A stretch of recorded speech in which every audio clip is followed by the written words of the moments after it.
Hello everybody, my name is Tori Morer and I'm the Executive Director of the Enid Symphony Orchestra, and today I have the pleasure of interviewing Artistic Director Douglas Newell of the Enid Symphony Orchestra. How are you?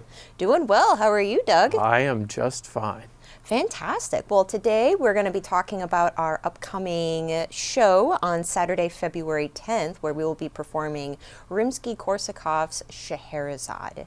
Now, before we get into today's show, I'd like to thank our sponsors for that performance. I'd like to thank the Oklahoma Arts Council with assistance from the National Endowment for the Arts, and then, of course, our very own Enid's beloved Park Avenue Thrift. So thank you so much for all of your continual support over the years, and we're very excited to do this concert.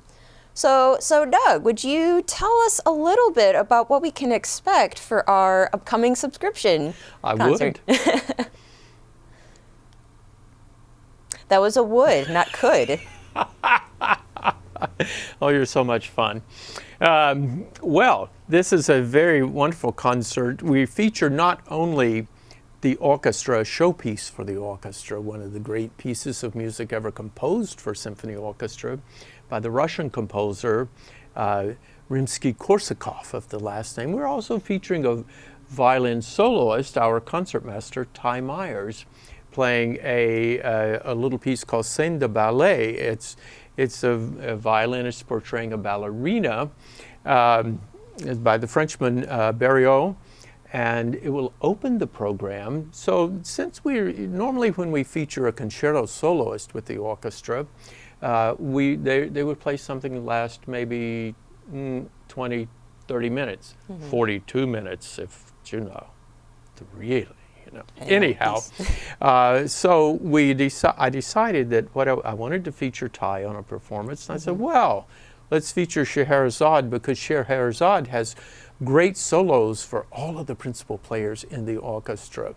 And even everybody in the woodwind and brass section and percussion section has something especially fine to play. The solo cello is also involved. Stephanie Lemoyne, who is Mrs. Ty Myers.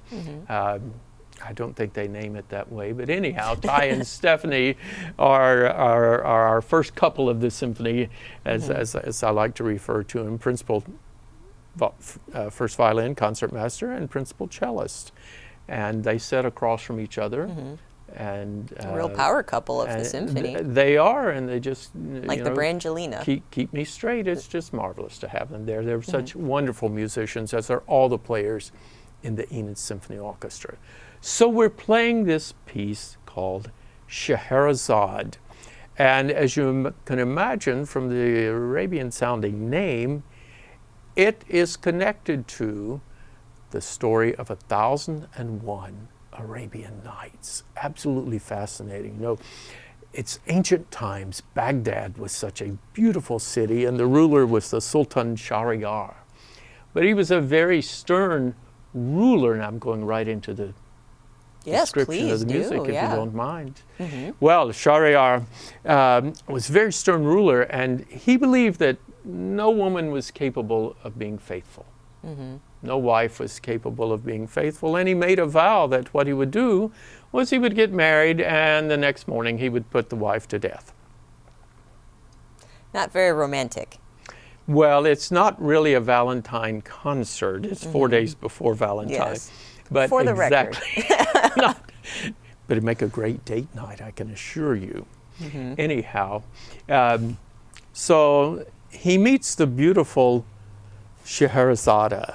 Well, she comes in, and she has learned the Arabian folklore from songs, from poetry, from fables.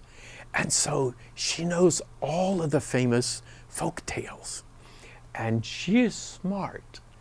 Not only beautiful, but smart. And she arranges telling of these folk tales. The first night, she tells him a story and gets almost to the end of it and says something sort of like, and then, well, he's ready to go to sleep. So he tells the executioner, okay, do not execute her the next morning. Keep her head attached. And she begins another tale the next night. And this goes on for 1,001 nights until he finally realizes how much he's fallen in love with her, and his heart is changed. He spares her, and she gets the title of Sultana. He's the Sultan, she's the Sultana, as his wife. So it's really a musical depiction of a few of the tales. Now, we don't have time, and Rimsky-Korsakov didn't in his short lifetime, which was a number of years, but he didn't have time to write about 1,001 tales, so he selected a few tales in particular out of the Arabian Nights. You have to know before you hear this music that the Sultan is represented by this bombastic theme that begins with the full orchestra playing, and it's very ominous sounding. And then the harp plays a chord to depict the angelic Scheherazade, and a solo violin begins playing her theme. And the solo violin will come, and the harp will come in back in throughout. Normally you have 4 movements in a symphony, and we stop in between each movement and everybody coughs, whatever. But here it's all woven together by the harp and by Scheherazade saying, but wait until tomorrow and what I can tell you. And before each movement, the violin solo plays and introduces the tale that is coming next. Well, as I said, you have to know about Rimsky-Korsakov, that he was an officer in the Russian Navy, sailed the Western Hemisphere actually. He actually, as a Russian naval officer, was able to sail to America. He visited Niagara Falls, no doubt, and to Brazil. He visited Rio de Janeiro. I mean, amazing we don't think of the Russian Navy there, but if you saw that movie, The Russians Are Coming, years ago, it was in the 70s movie, well, they really did get around. Anyhow, and this was in the 1800s, in the 1860s. I think he set sail in 62 or something, and sailed for 2 years and 8 months. And he would get into different ports, and he would go buy music and see how composers in different countries were writing, etc. So it really sparked his imagination. Now, he was largely untrained. He had piano lessons as a child, and he taught himself to write to compose by reading books like by the Frenchman Hector Berlioz, who wrote about how to write for an orchestra, what sounds best in each instrument of the orchestra and what combinations of instruments sound best. So when he writes Scheherazade, it's quite a bit different from sitting and listening to a symphony, a classical symphony. It actually has themes and fables, themes based upon the fables that he's telling.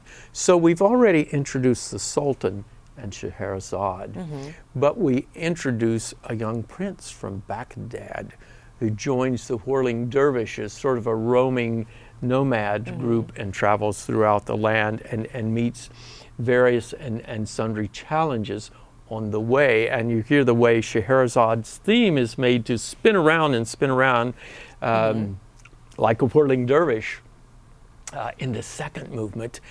And then we hear a pair of young lovers, the Prince and Princess of Kalandar.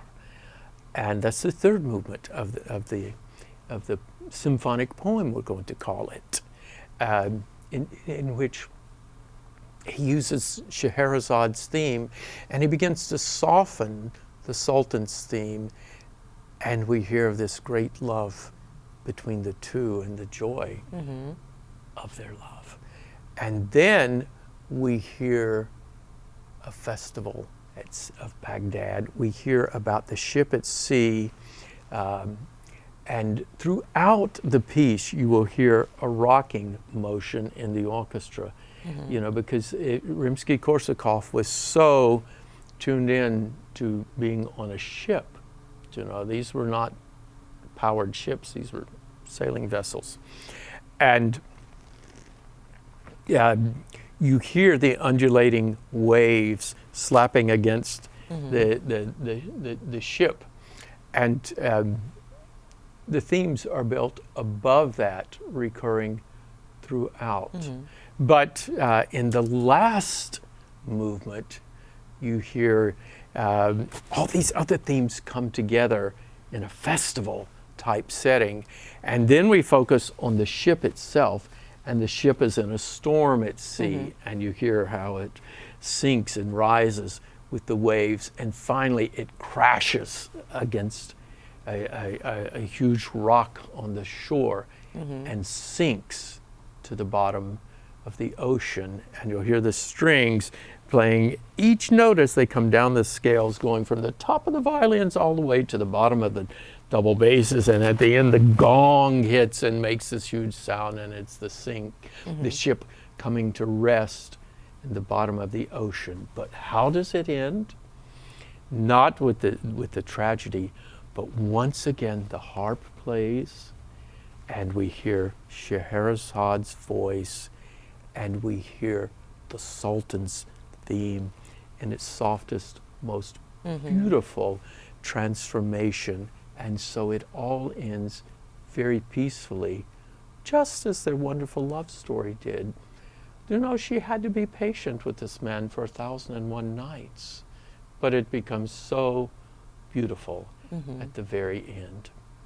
It is a virtuoso piece for the orchestra. It's a showpiece for the conductor, because it is a challenge to conduct. It is a challenge to play. There's not a moment where anybody in the orchestra can just sit and wait, you know, in their mind counting 80 measures. I'm going to play again now. Everybody is, you know, right on point from beginning to end. And it's an unusual piece of music because it is in 4 movements like a standard symphony, but yet Rimsky-Korsakov was one of a group of Russian composers who sought to write what we call nationalistic music. In other words, the music was based upon tunes based from folk tunes, from national tunes, or themes created to represent nationalistic, or fables from a different land, a different country. But it's a very Russian sounding, but it's a very Oriental sounding, very Arabian sounding at parts. So if you've never heard a symphony play, this piece of music doesn't just have it, you don't just sit there and hear everybody play here, here, here, and here. It's all these different things happening throughout the night. It's very simple to follow. There'll be a program printed that will tell the names of the movements, and actually we'll have a hostess. I don't know if she'll be perhaps dressed as Scheherazade, but she will tell the tales before we play. And then I think she's going to take her place in the orchestra. She's actually going to sub for one of our musicians playing the flute and the piccolo.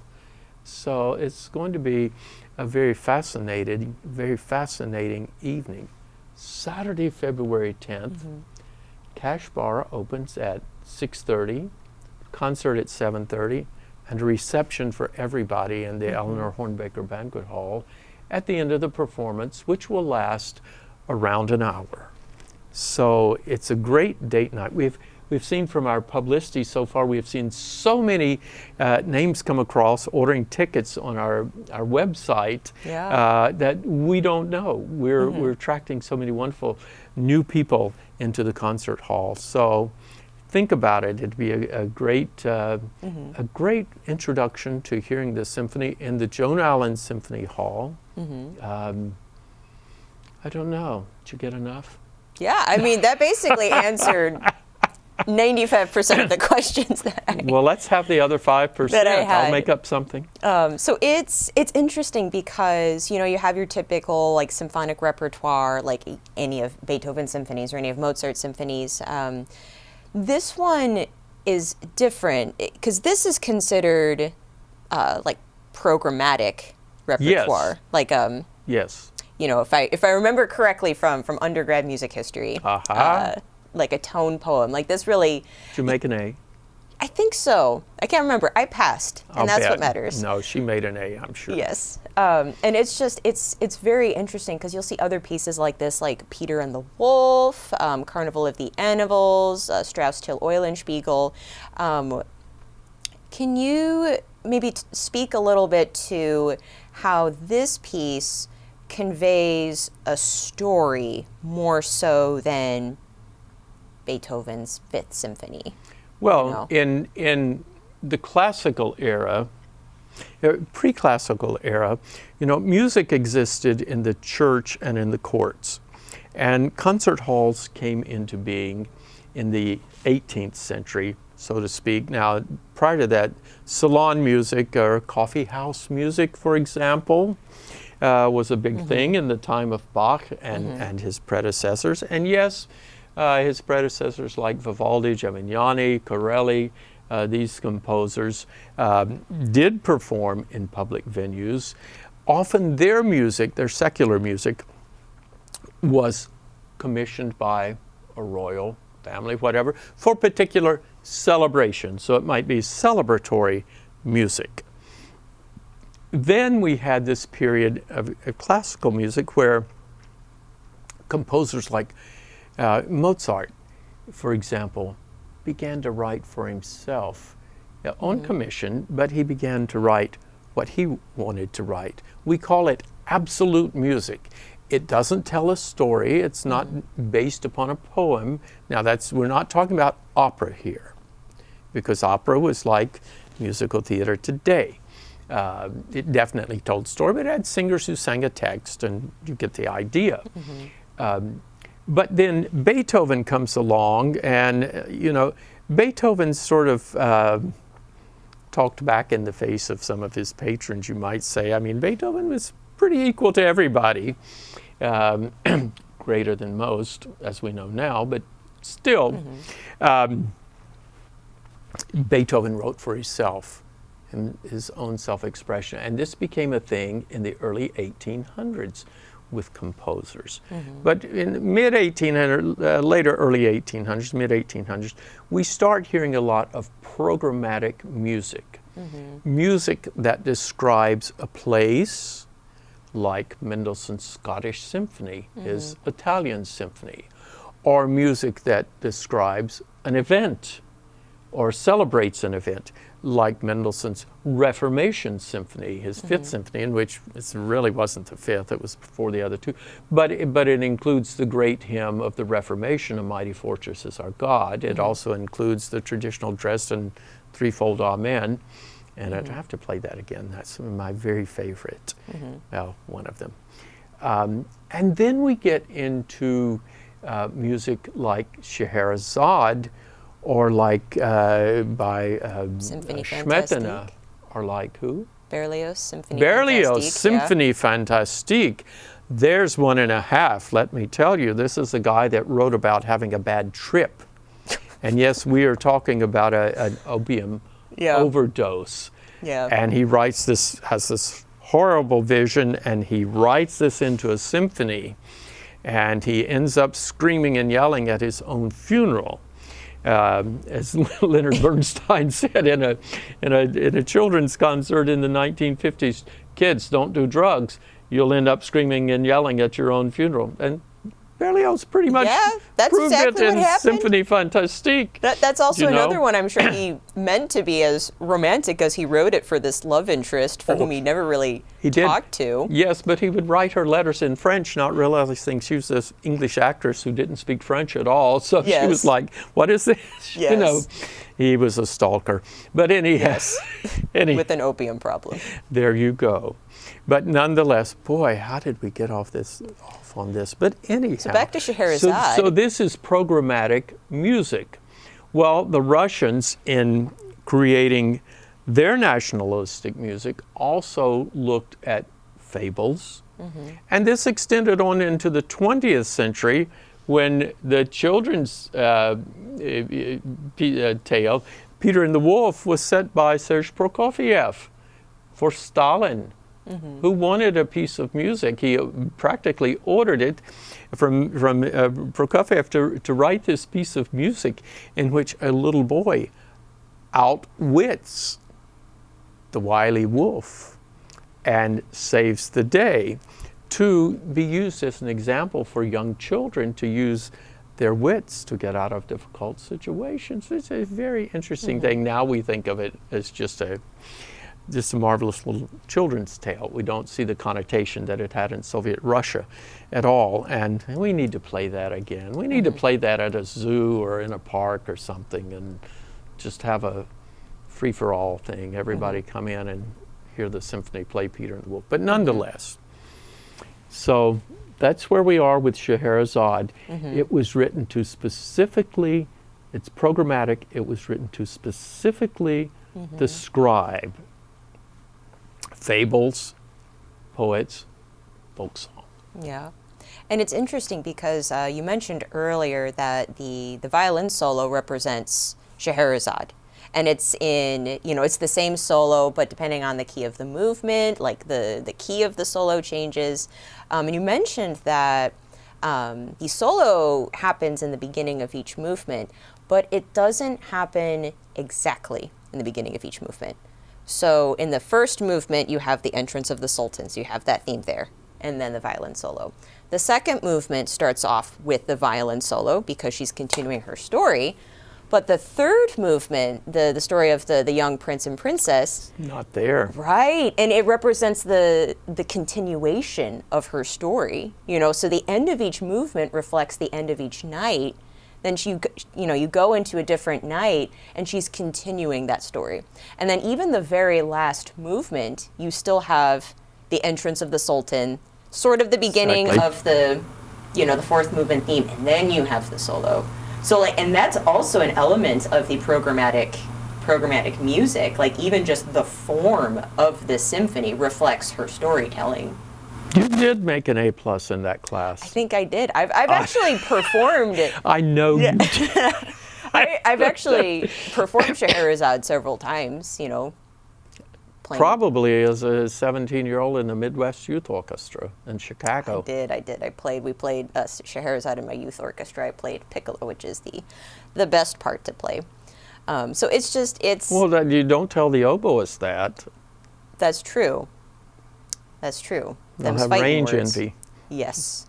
But it's incredible, and it's, it just adds that much of an element to when you come to the concert. It's not just you're listening to music. And you have themes in symphonies, that Shostakovich, for instance, Russian composer, you would have the theme of a shepherd being played off in the distance. You would have little themes like that, but not really a story to be told.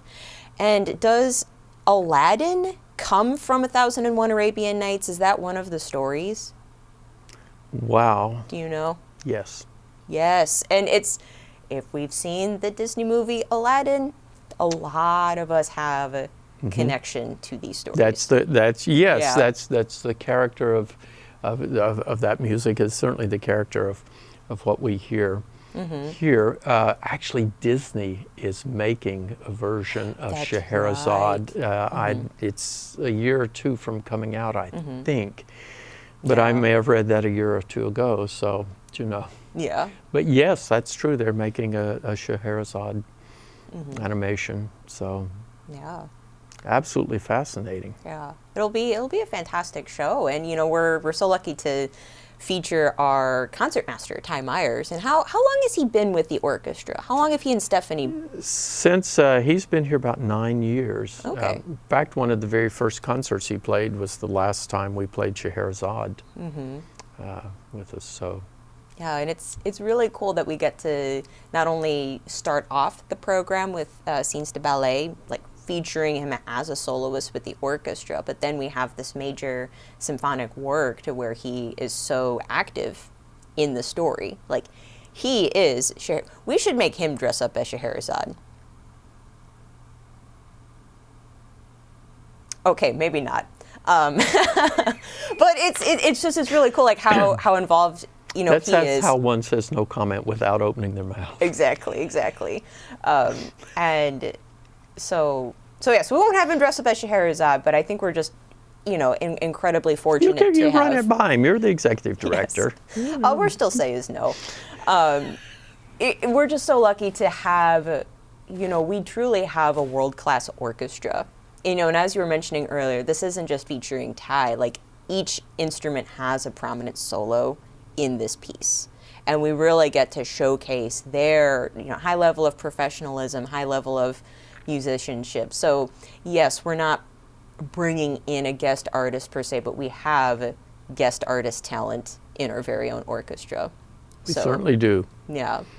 Now, the day after Scheherazade, on Sunday afternoon, the 11th of February, we have even another event. It's a smaller event, doesn't have the orchestra, but features a talented young singer and artist that many of you will know the name Brett Payne. Brett is now is painting. He's an artist, and his work is inspired greatly by the opera music that he has performed and sung. So Brett, is it at 2 o'clock? It's 2 o'clock. On Sunday the 11th. He is giving a mini recital and displaying his art and singing actually the arias that inspired the artwork. And then we'll go up to the Jane Champlin Art Gallery and see a collection of his works. Yes. So. And his pieces are there right now. We were actually supposed to have this like dual performance art exhibit on January 14th, but that was when it was a solid 0 degrees here in Enid, covered in ice and snow, and we had to reschedule. We had a fire at my house. Yeah. In the fireplace. Yeah, we couldn't do that at the Symphony Hall, unfortunately. Yeah. So those are just 2 of our events happening in February. We have another event coming up at the Hall Saturday, February 24th, starting at 6:30 p.m. It's our annual fundraiser soiree that's presented by the Enid Symphony Association Board of Directors. Now, this is something that we do every year, and we raise funds for an upcoming concert. And so this year, we're going to be raising money for our children's Carnegie Hall link-up concerts in early March. And we do these concerts every year, and we're really excited about them. We invite almost 2,000 of Enid's 3rd through 5th graders. Now, this is Enid Public Schools, private schools, and we've started to invite homeschooled children, and it's a really exciting opportunity for them. They get to sing with the orchestra, they play recorder with the orchestra, and they dance with the recorder, and this is just a really great way of engaging our youth in music in our community. We present these concerts for free every single year. The other major orchestras that do it, and you have to be a professional performing ensemble to do it, they charge, and we present these for free to make sure that it's accessible for everybody. But in order to do that, we have to raise some funds, and so our soiree, we are celebrating 25 years in the Joan Allen Symphony Hall. So for our 25th anniversary, we're calling it 25K for 25 years. So we're looking to raise $25,000 through this event. It's a speakeasy theme, 1920s. So, don your best flapper girl attire. Not 100% sure about the men's attire for the 1920s. I'm not sure, suit and just tell that man to dress appropriately to how beautiful you're dressed, ladies. Tell him to make you proud. Yes, there you go. We should include that on the invitation. That should handle it. Yeah, I think so. That works. So tickets start at $25. Ambucks will be providing all sorts of games. There'll be hors d'oeuvres, beverages, dancing, live music. It'll really be an evening of celebration, and all of the proceeds go towards these concerts. So mark your calendars, Saturday, February 24th, starting at 6:30 p.m. And then we've got a lot of other events basically throughout the rest of our season. After our children's concerts, we have our side-by-side concert with the Enid Youth Symphony on March 9th, where we'll be featuring the winner of the Young Artist Concerto Competition, which we'll be holding this weekend, February 3rd. Closed to the public, but we will be announcing the winner, and they will be performing with the orchestra. We're very excited for that. That's a very busy week for you, because you've got the children's concerts, the EYSO side-by-side, the opera that you're doing at University of Central Oklahoma. That's, February 29th through March 3rd. Pretty crazy. But it's every night before that for a couple Yeah, it's okay. That's what coffee's for. Yeah. Yeah. And then we wrap up the season on April 27th. We're bringing in Edward Auer to perform Beethoven's Emperor Concerto for Piano and Orchestra. Yes. And, tell us a little bit more about the significance of that date. It's the 25th year in the hall, but there's another anniversary we're celebrating. It's also the 100th anniversary of the opening of the Knox Building, the Second Masonic Temple in Enid. It was opened on May the 4th of 1924. So we're gonna celebrate 25 years in the Joan Allen Symphony Hall and in the Enid Symphony Center, and 100 years in the Masonic Lodge, Enid's Second Masonic Lodge. And another day we're celebrating too. What? It is your birthday. April 27th. It is. It is your birthday. Maybe we'll do something. You're right. So definitely. Oh no! I'm just going to let you sit in suspense. No. What we're planning. So lots happening at the hall pretty much up until the end of April, and then we take a breather and we come back in for our 4th of July concert, and we're actually in the midst of planning next year's season. So stay tuned, because that news will come out very soon. So lots happening at the hall. Even if you can't come to a concert or a fundraiser, stop by our office 10 a.m. to 1 p.m. Just come and see the space. You know, it always amazes people every time they come into our hall and see the Symphony Hall or our art gallery or our various banquet halls. So, will Mittens the cat be there? No, unfortunately not. Mittens the cat will not be there. My cat, he's not allowed to. Go ahead and close it out again. Well, he's dressed in black and white. I mean, he looks very formal. Anyhow, it has been a joy to be with you today. Well, thank you. Yeah, this has been really wonderful. Thank you so much for your time and for telling us about all of the symphony happenings. So, yes, mark your calendars, everybody. Saturday, February 10th, 7:30 p.m., Scheherazade concert. Tickets on our website, enidsymphony.org, or call us at 580-237-9646. Brett Payne's art show the day after, Sunday, February 11th at 2 p.m. Those tickets will be at the door, so stay tuned for that. And then Saturday, February 24th at 6:30 p.m., our annual fundraiser. Those tickets are also on our website. So thank you, everybody, so much for joining us today. Check us out and enjoy the rest of your day.